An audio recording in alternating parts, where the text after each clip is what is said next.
Good afternoon, everyone, and welcome to another installment of Afternoons with the Ambassador. And today we're going to tackle something a little bit different. Well, I've been kind of in a Star Wars frame of mind the last few weeks, and for those of you who know, about a week or so ago, well, it's been roughly a week, a fellow YouTuber by the name of Goldman produced a video and everything on his thoughts on whether or not Rey is a Mary Sue, and he argued in the contrary that he believed that she was not. And I had a few people tweet out, hey, maybe the ambassador should debate Goldman. And to the Goldman, my friend, if you come across this video and anything, as I said before on Twitter, if you're willing, I am. If you want to have that debate, as am I. But I did want to offer my thoughts on this matter and everything, as I mentioned just a few minutes ago in the chat. This is something that's been on my mind for a while, and well, with work and everything, I've been kind of busy, but I finally had the time to sit down, mull this over, and write out my thoughts on this. Now, unlike Goldman, I am not a master at editing videos and everything. I'm okay at it, but I'm much better at writing and speaking, so that's what I'm going to present to you all today is more or less an essay on my thoughts on why I think Rey is a Mary Sue. And very quickly to the chat, I know we have a few people in here, LGG Pixels, Neon Sci-Fi, AFK Bard, and I know Wookiee Supremacy was in here earlier. Folks, it's good to see you all. Glad you could pop in. Star Wars Santa, good afternoon to you as well, my friend. Good to see you. Now, I do want to qualify a couple of things before I do get started with my essay and everything. If you all disagree with me, I have no problem with that. It is well within your rights to disagree with my opinion. If you agree with what Goldman had to say in his video, again, that's your opinion. You're entitled to it. But my hope is to present as best as I can a counter argument to what Goldman presented in his video. And hopefully, by the time we're done with this whole thing, maybe start to mend some fences within this fandom that we all love known as Star Wars. So that all being said, folks, I'm going to pull this up. I will be reading from my phone. This is how I've written this thing, so just wanted to let you all know if I don't have my eyes on the camera the whole time, or if I have my camera off, that is why. But that all being said, folks, I present to you why I think Rey is a Mary Sue.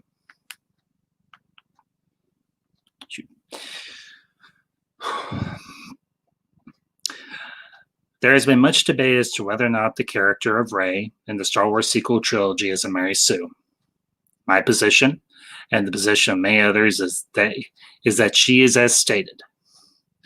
On the opposing side, there are those that claim that she is not a Mary Sue, that she is flawed, that she has a struggle, and that she is imperfect. The goal of this stream is to present an argument in favor of the position that Rey is a Mary Sue. To that end, I will compare her against other characters from the cinematic Star Wars universe.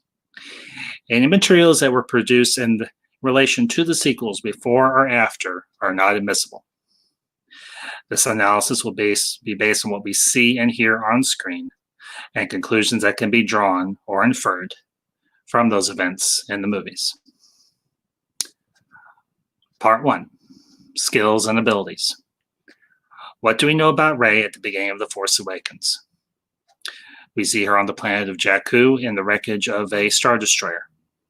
She's looking for parts to sell for either a profit or food. We find out shortly after that she is doing this for food so that she can survive. What can we infer from these scenes? Well, she does have some athletic ability. She is able to jump and leap and climb and crawl around inside the wreckage of these Star Destroyers. I would wager other vessels as well. When jumping and climbing over time, one can build up the skill to be an expert or at least adept climber or gymnast. As to her fighting skills, on Jakku, we see that Rey carries a staff, as she does throughout her journey throughout the entire Star Wars sequel trilogy. Most likely, she uses a staff for self-defense, and one could argue as a tool in her scavenging efforts. In a scene shortly after Finn arrives at Nema Outpost, we see Rey fend off 3 people with her staff, and do so with relative ease. We can infer from this scene that this is not the first time she has done something like this, that she has had to defend herself in the past. We can also infer that she has spent time training with the staff to use it as a weapon, as well as for scavenging. Saber skills. At the end of The Force Awakens, we see Rey in a combat against Kylo Ren. We know from dialogue and visuals that Kylo is skilled in lightsaber combat, that he learned these skills under the tutelage of Luke Skywalker and Snoke. Also, in previous movies, we learned that wielding a lightsaber in combat does take a great deal of time and training. Even for Anakin, the Chosen One, he had to train rigorously to hone his skills with the saber, as do all Jedi and Sith. In Revenge of the Sith, we see Palpatine dispatch 3 Jedi Masters in a matter of seconds and fight Yoda to a stalemate. We can infer that he has spent years training with the saber and is highly attuned to the Force. This is what makes him so lethal. Force training for either Jedi or Sith takes time and effort to master. Even the most basic of skills, for instance, blaster deflection, takes time to hone. 1 second. Forgot to do one thing. There we go. The abilities one can access through the Force takes practice to master. Telekinesis, mind tricks, Force choke, Force lightning, and so on take time to learn. They are not something a person just knows right out of the chute. And to the chat, good afternoon, Mountains Elysium, Jeff B. Good to see you both. Thank you for being here. Yet, in The Force Awakens, we see Rey fight Kylo to a standstill. We see her access Force abilities that only those who have trained for years could perform. And yet she can perform without a minute of training. Not to mention, we see Rey resist the mind probe by Kylo, which by all logic, she should not have been able to do. Kylo, Ben Solo, has spent years learning Force abilities and attuning himself to the Force itself. He had teachers to guide him through that training. Rey does all these things without any instruction or prior knowledge. The Force grants those who can wield it extraordinary abilities, but it does take time and training to hone those skills. And it takes time to become proficient with a lightsaber. It is not something a person can download, like an app for a phone or computer. If we employ logic, Rey should have been killed, or at the very least defeated by Kylo. Despite his wound, Kylo still had the advantage in training and experience with a lightsaber. Not to mention, we see Kylo use the injury to boost his anger, which is a common practice amongst those who are practitioners of the dark side. These would deepen his tie to the Force and make him more deadly. If we want to go hypothetical and remove the factor of Kylo's wound, he would have defeated Rey just as easily as he did Finn. And just as one of his predecessors, for example, Palpatine did in Revenge of the Sith. And that was against 4 Jedi Masters. Yet, due to Rey's status as a Mary Sue, she survives her encounter with Kylo and escapes Starkiller Base. If we compare Rey to Luke Skywalker in terms of Force ability, in The New Hope, Luke uses the Force very little. In one scene, we see him similarly successful blocking a number of blaster bolts from a training droid. And at the end of the movie, we see him allow the Force to enhance his abilities as a pilot, but with some guidance and nudging from the Force Ghost of Obi-Wan Kenobi. These would be logical applications for a person of Luke's skill set in terms of Force abilities. He is not using mind tricks, telekinesis, or Force choke in A New Hope. It would not be until Luke undergoes training in Empire Strikes Back that his skills would improve or advance, even though his progress was slow. He unsuccessfully tries to raise his X-Wing out of the swamp, but he does succeed in lifting a number of rocks and even R2. Yet with no training at all, Rey is able to move and suspend in midair several tons of rocks in The Last Jedi. Force telekinesis is an advanced skill, and what we see Rey do in The Last Jedi does not match up with her skill level. In Revenge of the Sith, we see Yoda and Palpatine manipulate several pods in the Senate chamber. It would take a high level of skill to perform the feats that Yoda and Palpatine display, skill that has been earned through training and experience, trial and error. In terms of comparing saber skills between Luke and Rey, it would not be until Empire Strikes Back that we would see Luke wield a lightsaber in single combat against Darth Vader. And by this point, Luke had limited saber training as well as his Force abilities. However, we are focusing on saber training here. Luke does hold his own marginally during the duel with Vader, but once Vader resolves to end the duel, he does so swiftly and decisively. This is due to Vader's years of experience and training in saber combat. In Return of the Jedi, we see Luke's skills with the saber advance to a point where he is on an even level with Vader. Again, we can infer that Luke has spent time between Empire and Return of the Jedi working on his saber skills, as well as his skills in the Force. But the key issue is this. Luke's skills with the saber take time to develop. They take training and effort. Rey can just use a lightsaber with zero guidance or training, a weapon we have been told takes training to become an expert with. If you spent as much time practicing your saber skills as you do your wit, you would rival Master Yoda as a swordsman. Obi-Wan Kenobi to Anakin Skywalker, Attack of the Clones. If we compare Anakin and Rey's saber skills, we would see a stark contrast. When we meet Anakin in Attack of the Clones, he has spent many years under the tutelage of Obi-Wan Kenobi in terms of saber training, which would include blaster deflection and dueling. In the duel with Count Dooku, Anakin is able to brilliantly hold his own, but he is eventually overwhelmed by the Master Swordsman. His arm removed, and he is defeated. In Revenge of the Sith, we witness Anakin at a higher level. In this instance, not only does he disarm Count Dooku, he beheads him.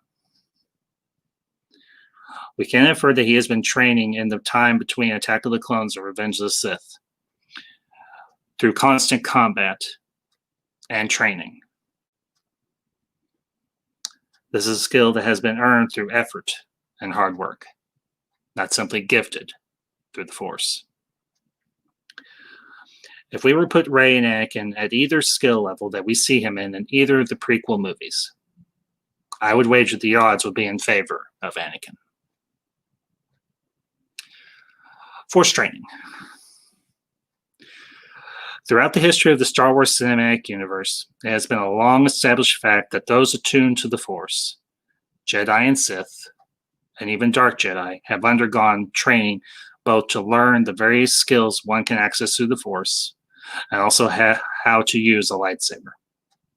In episodes 1 through 6, it has been established that every Force wielder undergoes years of training, generally under the tutelage of an experienced Jedi Knight or Master, or in terms of the Sith, the current Dark Lord.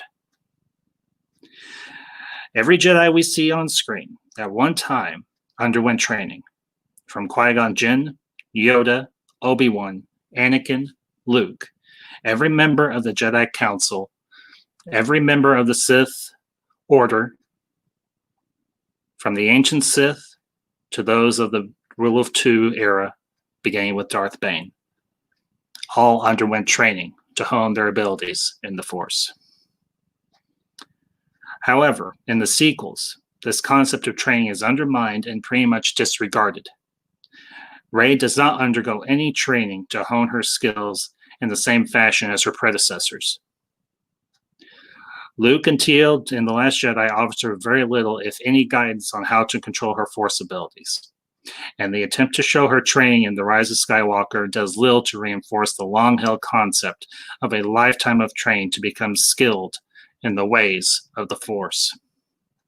Even her foe in the sequel trilogy, Kylo Ren, Ben Solo, underwent training under the guidance of Luke Skywalker and later his master, Snoke. Yet this woman who has no knowledge of the Force, who believed that Luke Skywalker was a myth, by the end of TFA, fought a trained Force wielder to a standstill, can access Force abilities that only a trained Knight or Master or Sith Lord can access. And during the course of the other two films, see her skill level rise without any rhyme or reason, does not bend logic, but breaks it, lending credence to the argument that Rey is a Mary Sue. There has been arguments that due to her genetic background, being the offspring of Emperor Palpatine, can easily explain her aptitude with the Force.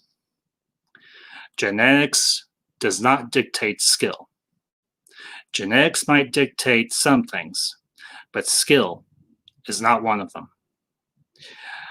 If we look at the genetic background of the Skywalker children, Luke and Leia, even though they are the offspring of Anakin Skywalker, who was the chosen one created by the Force, both Anakin and his children had to undergo training to learn to control and gain knowledge of the abilities the Force could grant them, and as stated before, wield a lightsaber.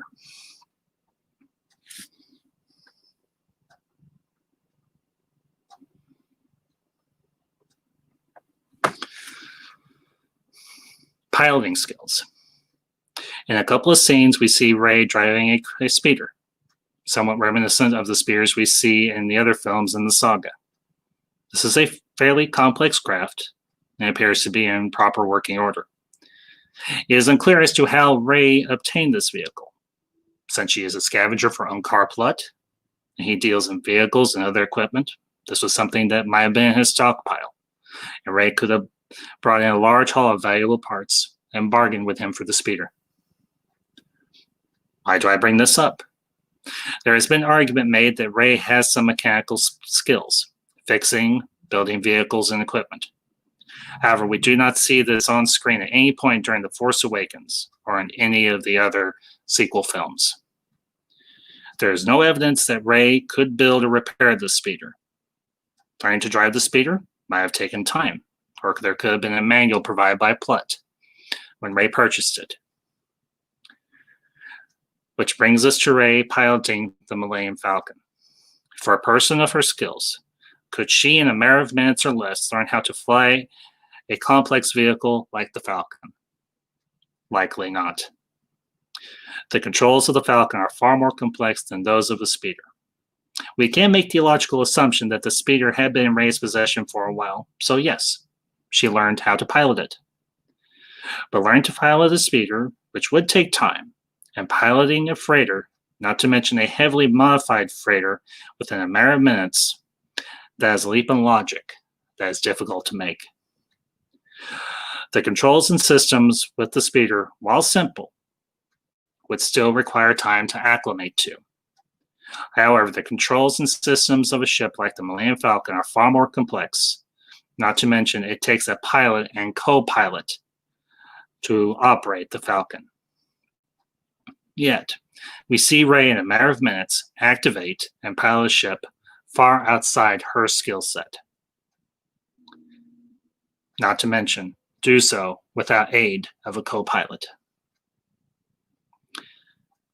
Han Solo has spent years as a pilot, working on ships and on and off-world of his planet, home world of Corellia, a world we know has a well-earned reputation for producing ships and skilled pilots.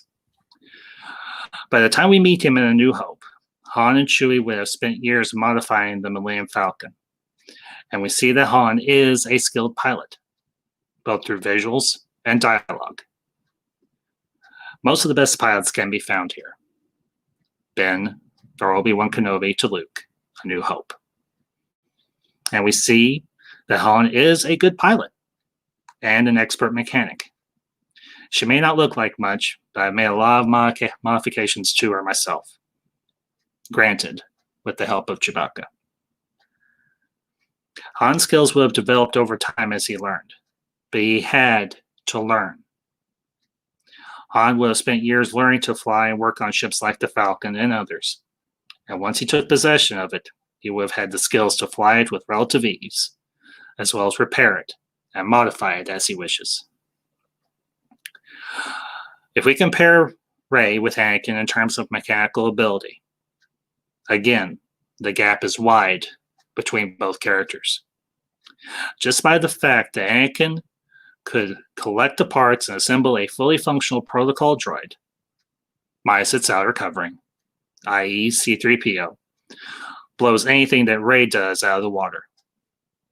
As to piloting ability, the fact that Anakin could pilot a pod racer, something we learned that he is the only human can attempt, although unsuccessfully to a point. And the fact that through trial and error, can pilot a starfighter and eventually become a skilled pilot, as we see in Revenge of the Sith, as he gains experience. We can infer that due to Anakin working in Watto's shop, a shop that deals in parts and most likely ships, he would have been exposed to various forms of tech, from equipment, again, to possibly ships. Why am I comparing Rey to Han and Anakin? For two reasons: piloting skill and mechanical ability. Han is a mechanic, but he is also a pilot. These are skills he has learned throughout his life. He knows the inner workings of the Falcon better than just about anyone, with the exception of Lando and Chewbacca. Rey is a scavenger, not a mechanic. Can she drive a speeder? Yes, that's a given. But that too would have taken time to learn.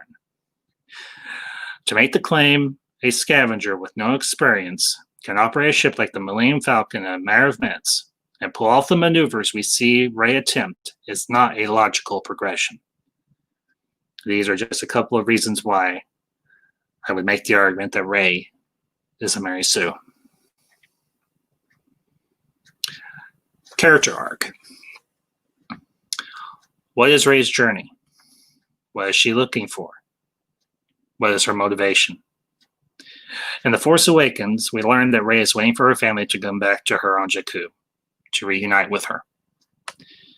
In The Last Jedi, she is looking for her place in the world, and she wants to know where she belongs.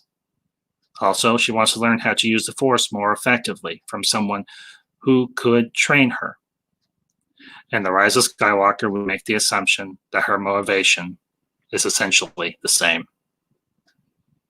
And this is something that most people in the real world seek after: belonging, purpose, experience, etc. Learning to become better. And there is nothing inherently wrong with wanting these things.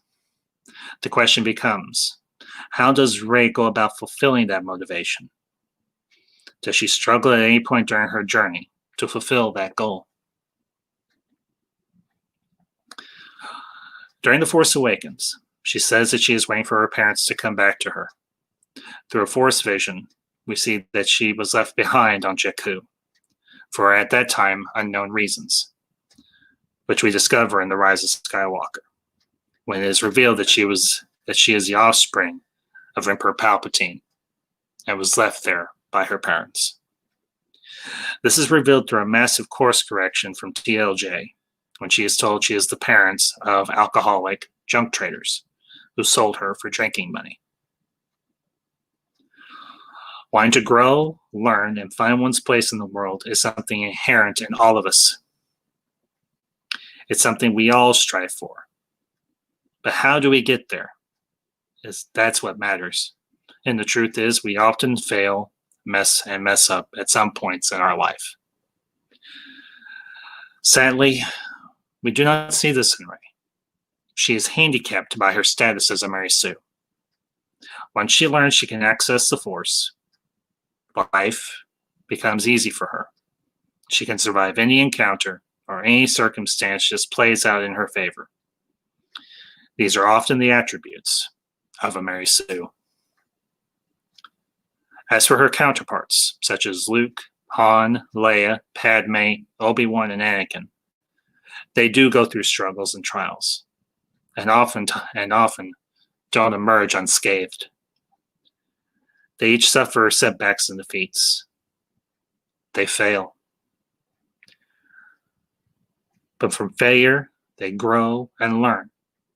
They adapt. Luke does fail the first time he tries to block a blaster fire with a lightsaber.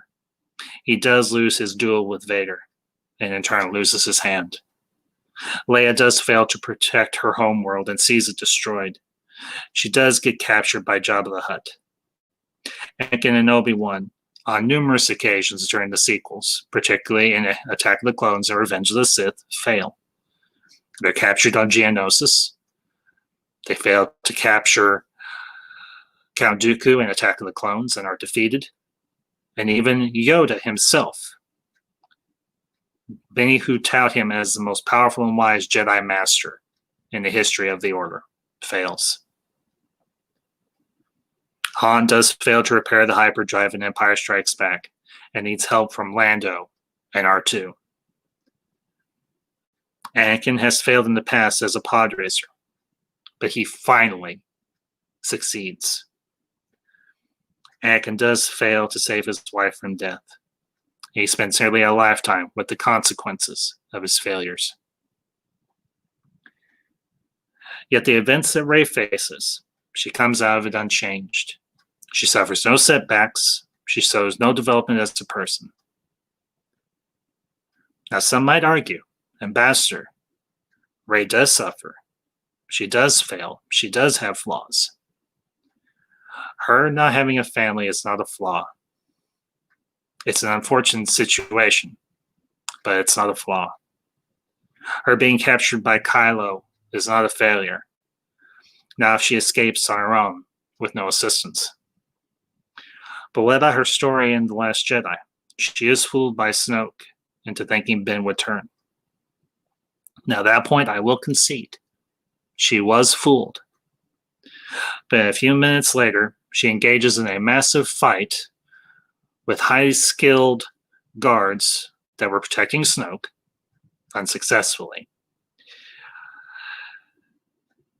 And she doesn't even consider joining Ben. She pulls the Skywalker saber from his grasp and escapes the supremacy. And she's back in the fight on Crate in the Millennium Falcon. One might ask, well, what happens in The Rise of Skywalker? She learns her origins of who her family is. This is true. But she is not tempted. She doesn't even consider joining Palpatine and killing him. There is no moment when she even thinks about going along with this plan. When he quite literally offers her unlimited power, she just dismisses it out of turn. And in the end, she succeeds once again. Rey defeats the villain and wins the day. Now let's compare that with Luke and Anakin. In the prequels, Anakin is deeply flawed and conflicted. He gives in to anger and slaughters an entire village of Sand people due to the torture and death of his mother at their hands. That is the act of a flawed person. Anakin loses an arm in his duel with Count Dooku. And even Obi-Wan, a skilled Jedi Knight, is defeated easily. He's captured on Geonosis along with Obi-Wan and Padme. Anakin leads the assault on the Jedi Temple. And he eventually injures his pregnant wife and loses his final duel with Obi-Wan Kenobi. As for Luke, he is brash, headstrong, much like his father. He is impatient, but much like his father, he has many admirable qualities. He is kind, compassionate, jovial, and determined. Luke has to learn to use the Force, now a lightsaber like his father before him. Luke does fail during his journey. He is defeated at the hands of Vader. In A New Hope, he gets attacked and knocked unconscious by Sample on A New Hope. He gets ambushed by the Wampa ice creature on Hoth and nearly dies. He even crashes his snowspeeder during the battle on Hoth in Empire Strikes Back. And as I mentioned before, he fails during his training in Empire. However, he overcomes those failures and succeeds. Eventually, through trial and hard work, he redeems his father and helps the rebels defeat the Empire.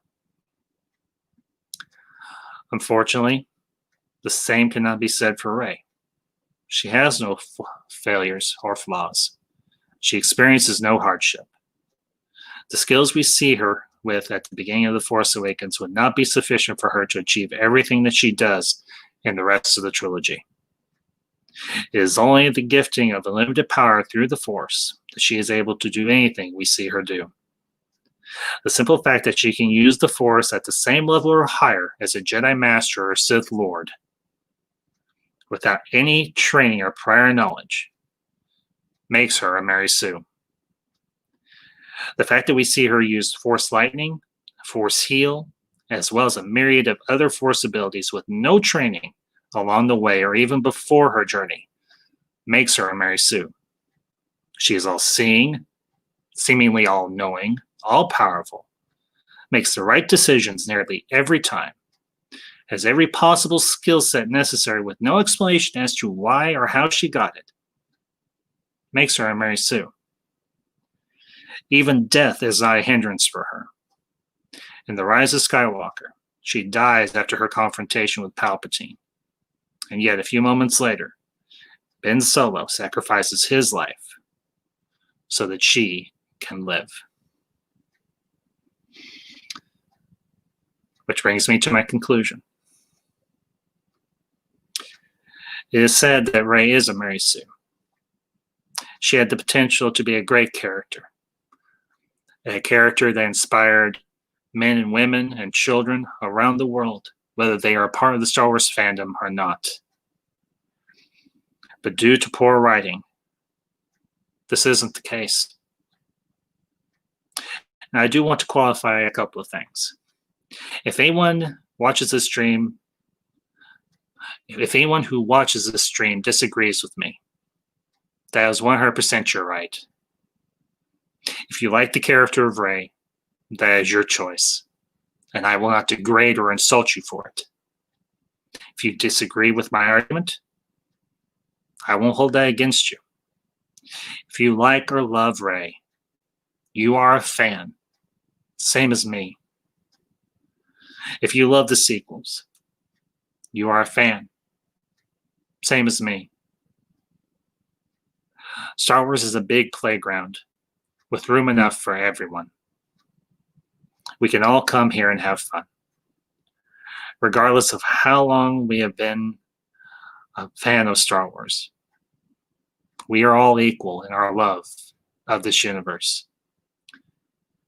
Regardless of our position on the character of Rey, Mary Sue or not, we should all be able to put aside our differences and enjoy this universe that so many have worked hard to create.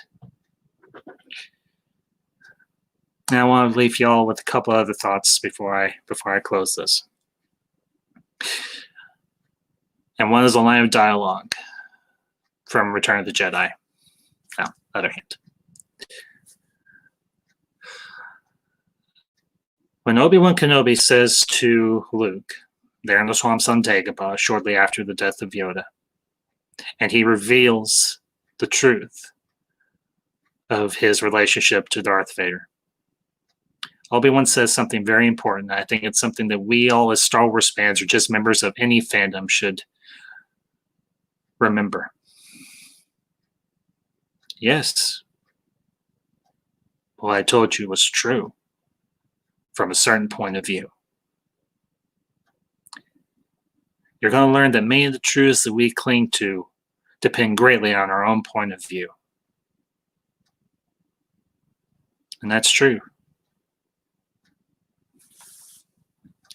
Our perspectives are our own. No one can snatch them from us. They are not invalid because they are our own perspective.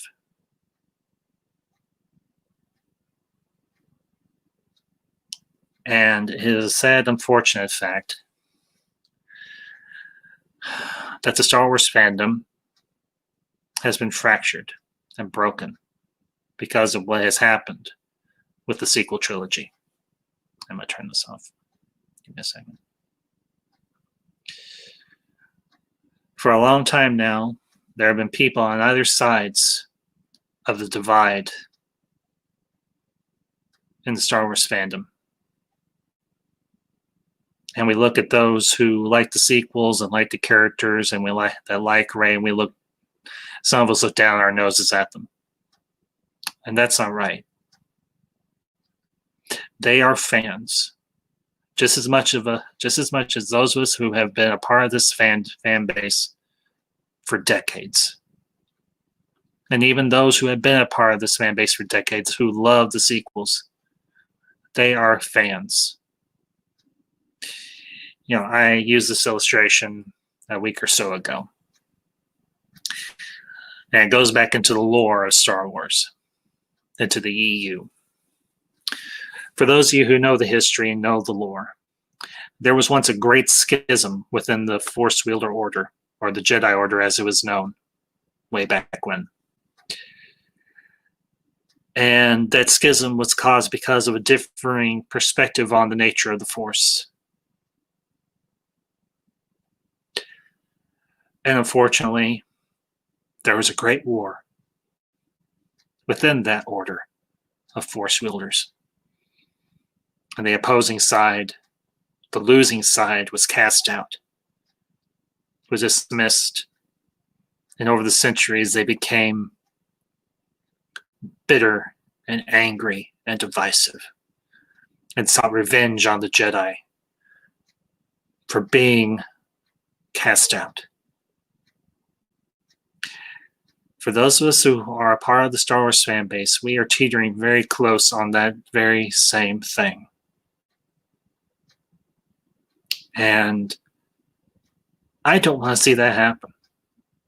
As I imagine a lot of you who are in the chat and those of you who will watch this video afterwards don't want to see that happen.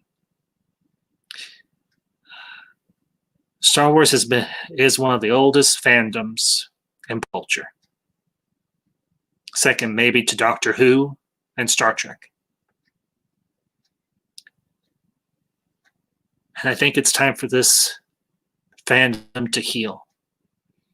I think it's time for the schism to end. I think it's time for us to take a lesson from that order of Force wielders who existed millions of years ago in the Star Wars universe and learn from their mistake. It's time to reach out our hand to our fellow fans in the Star Wars fandom and say, you know what? I may not agree with what you see in the sequels or whatever the case may be. And unfortunately, it is the sequels that have caused so much division.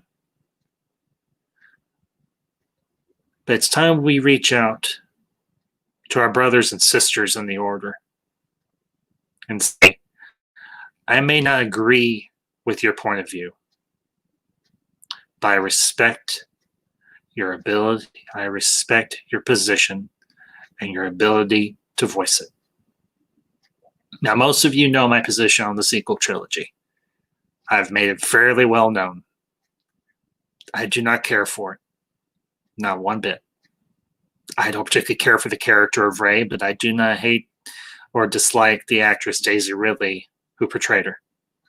I don't dislike any of the actors or actresses or the cast or the crew that worked on these movies. And I don't even dislike my brothers and sisters in the fandom who do like the sequels. And it comes down to one very important thing, and this is specific for me. Star Wars is a legacy that was given to me by my father, who introduced me to this universe and said, "Son, when I'm gone, I want you to have this to remember me by." And I think since he believed very strongly in the ideas of unity and trying to get along with others, it would be a disservice to his memory to not try and work to heal this fandom that I have been a part of the majority of my life, that means so much to me. And I know it means so much to many others.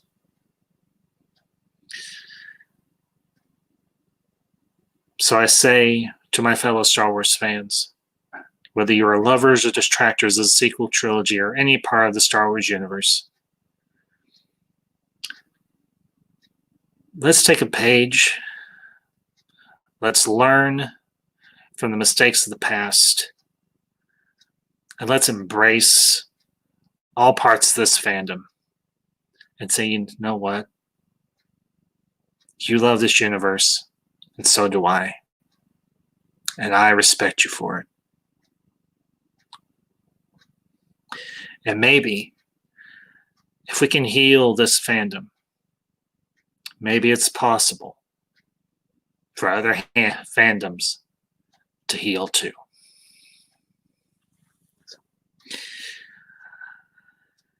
Anyways, folks, that's my argument for why I think Rey is a Mary Sue, and, well, a little bit more. As always, if you like this video, smash that like button. Comment down below, share this out. If you come across this video and you are not a subscriber to my channel and you like what I had to say, or if you don't like it, but you like content like this, consider hitting that subscribe button. That's the most powerful thing you can do besides sharing it. Anyways, folks, a couple of things before I do close out. Tomorrow I'll be back with my friend Mountains of Elysium, and we'll be concluding our discussion of Star Wars lore. And we'll be talking about the expanded universe. And then later this week, I'm going to be bringing you all part 3 of my Star Wars fan fiction, Rey Who. And this is where it's going to start to get even more interesting, folks. I promise you that much. And of course, I'll be back with Mountains of Elysium, Classic Comics, and Fiona Wolf as we continue our discussion of Babylon 5 Season 2. So, and next month, got a couple of events coming up. One, well, I don't want to give away too much, but I'll just say this. Something wicked this way comes. And I will be celebrating 1 year on YouTube. And I am planning something very special for all of you who are a part of this community, who are part of the Ambassadorial Wing. So keep your eyes and ears open for that. And, well, thank you all for tuning in this afternoon. I hope you enjoy this stream. And until next time, may the Force be with you always. And this is the Ambassador, signing off. I have always been here.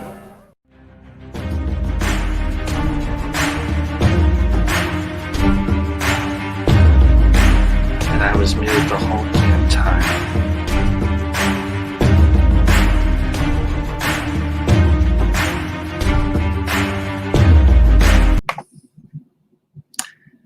And I just realized my mic was muted the whole damn time.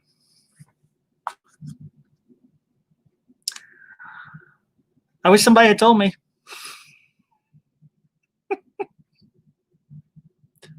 Or maybe it wasn't. Anyway, okay. I'm going to end it off right here, guys. I am sorry. Folks, if you were able to hear my video, please let me know in the comments before I do close out properly.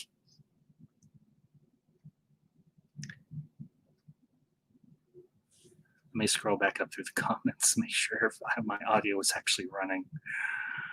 I'm guessing, yeah, everybody could hear me. All right. Okay. Talk to you later. I have always been here.